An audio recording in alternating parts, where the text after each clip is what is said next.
What's this about? Spying on our camp, huh? Well, leave 'em, boys. I'll deal with them. I said I'll deal. Now go on and see if there's any others out there. And I better not hear another word out of any of y'all's mouths. Now go on now, before I grow impatient. And you, sit. Now, you won't tell me what you're doing out here all by yourself. It don't matter how I know, just that I do. I only send my boys off to go looking for others because there ain't no help around here. Can't see clearly when they're around. Besides, what's a little thing like you gonna do against me and my 6-shooter, huh? Even if you didn't have your hands tied behind your back, you aren't going anywhere soon. Well, except for 6 feet under if you try to make a move. Now, I'll ask you again. What are you doing out here? And don't lie. I'll know. Look, we can sit here staring each other down till the crickets go quiet, but I ain't letting you off the hook. You best spin me a yarn, a good one, or else you're biting the dust. You're looking for work and lost your horse. How original. If I were anyone else, I wouldn't believe you. But I'll tell you a secret, Greenhorn. I see things other people can't. Everything's got a frequency, you know. A wave. And every person has an energy about them. Things they can't hide no matter how hard they try. Some people call them auras. I don't care what they are. Just so they tell me what I need to know. When a person lies, their energy flickers, loses color, maybe flat out disappears if they're bad enough at lying. Yours doesn't so much as blink when you talk. It's how I knew you were alone. I don't just see it, I feel it. When I reach out, there's nothing beyond the camp aside from the little critters and my boys. I sent them out so we could have a proper conversation. And if all goes well, they'll be out for a while yet. Now, think carefully about your answer to this next question. If I untie you, are you gonna play nice? Well, I appreciate your honesty. Most people think I'm the liar when I tell them about my proclivities, and so they just carry on fibbing. Truth is, it scares them, but I can tell it don't scare you. You know what fear looks like? It looks yellow, but not sunshine dandelion yellow. It's sick and heavy, oppressive, and terror. Terror shoots out at people like arrows. But you ain't got no yellow in your aura, bright, dull, or otherwise. No, you're mostly green. And it's not the good kind of green neither. It's a grayish green of someone with a lot of guilt. The kind that's been hanging around a while. And it's even more apparent now that I pointed it out and now that you're thinking about it.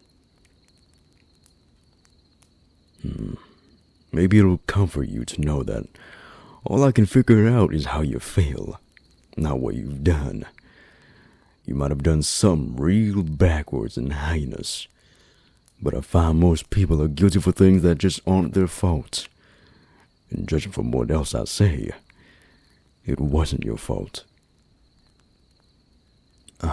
Changing the subject. Fair enough. I don't know whether I can easily answer your question, though. I want to know what the colors mean. Well, there's no book that describes what the colors signify, and no one taught me, that's for sure.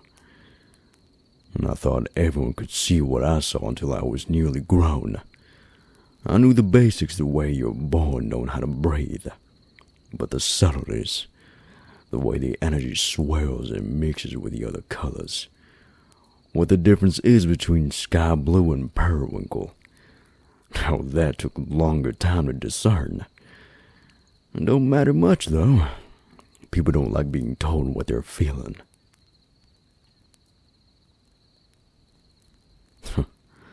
Another good question. Mine, for some reason, I can only see in reflection. I can't tell you exactly what it looks like right now, though there's always indigo in mine. Every time I look, and always the same amount, which is strange. It's the only color that don't ever waver, and I also don't only ever seen it in a couple of people. And because of that, I ain't exactly figured out what it means. But I reckon it's got something to do with things that us common folk don't understand. Well, it has something to do with the spirit, the soul. I'm headed back east after this, to the big cities. See if I can find any more people like me. And what about you? Assuming I let you go, you gonna keep looking for work out here? Well, that may be the plan, but plans change. And your horse don't seem to want no part of it anyway. Just spooked, huh? Well, you don't want an easily spooked horse out here, I tell you that. Safer being on foot than a nervous horse. And you don't want to be alone out here neither. You best find another cowpoke like yourself to watch your back. And you gotta sleep sometime, don't you? Speaking of, I'm gonna pour myself a cup of coffee. I'm the best security system this side of the Mississippi, but only if I'm awake. Do you want any? There you go, Lon. I thought you'd learn. You just don't want to accept anything from me, do you? How about this? If you promise not to give me any trouble, I'll untie you and give you the coffee in exchange. That way it's a deal and neither of us owes the other. Sound good? Well, alright then. And hold still, I'll cut you loose.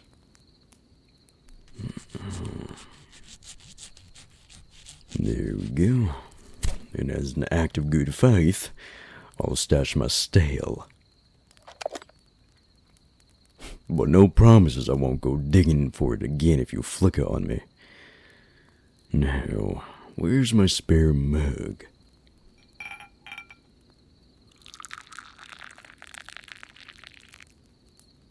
Here you are. That ought to put a pep in your step. Or give you heart palpitations, at the very least. Better than the brown water James brews every morning. I mean, you can see to the bottom of the mug when it's full. Well, I've got another question for you, Greenhorn. What exactly made you so quick to believe me? The few people I've told about my abilities took a while to come around, if they ever did.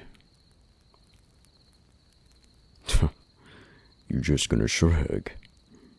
I know you're not particularly trusting, not the naive sort. See, people who are too trusting has a soft pink hue about them.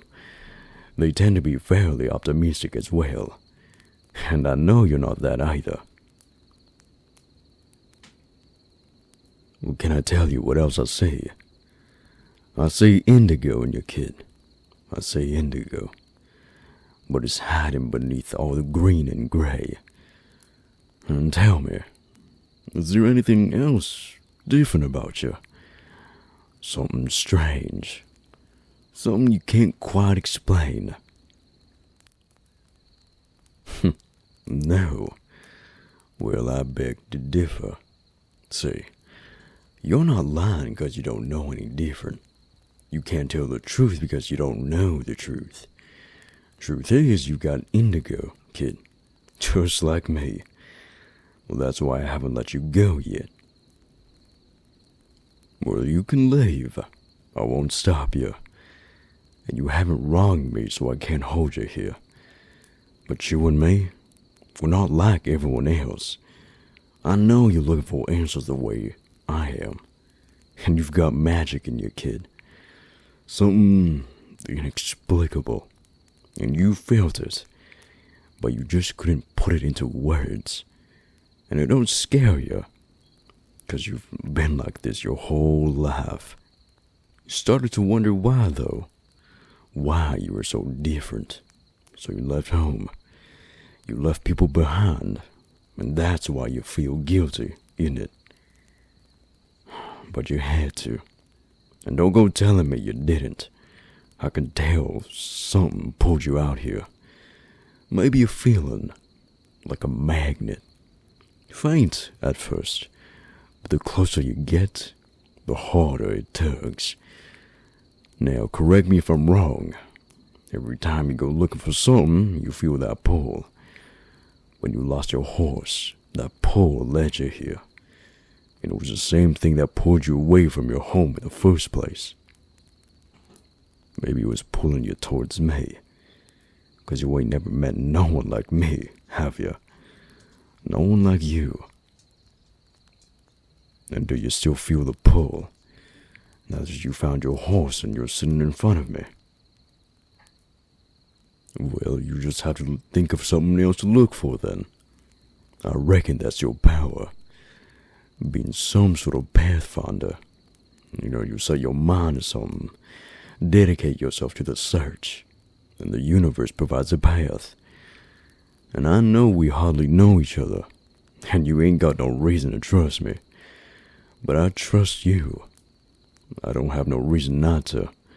So I think we ought to stick together. And there's more like us out there. I know it. And you know it. And hell, if that's your power, finding things, finding people, it wouldn't hurt to keep you around, kid. Who knows? We might make a good team. You show us the right path, and I'll keep us safe from the bad apples. I know you ain't tired, Greenhorn, but you might as well get comfy. And go on and grab that fur hanging beside you. It should be dry by now. So what do you say? You want to rough it with me? It'd be a hell of a lot safer for you to stick with the troop than to go wandering off on your own again. So why don't you think about it? You should stay the night at the very least and make the decision with a rested mind. And I'll promise not to pull any tricks on you, Greenhorn. Just rest, alright? You're right. I never asked. But I don't want to know your name unless you're staying. I can't go getting attached, And a name is the first step in a friendship. But you look like you want to tell me anyway. Go ahead. Tell me your name. Fitting. Well, I'm Cassidy Turner. But you can just call me Cass. And you look like you're about to pass out, kid. Don't worry, just close your eyes. I ain't gonna let nothing harm you. Here, give me that coffee. You don't need none of that. Are you warm enough? Oh, good. And go on and get some rest. I'll be right here in the morning. Good night, Greenhorn, and sleep well.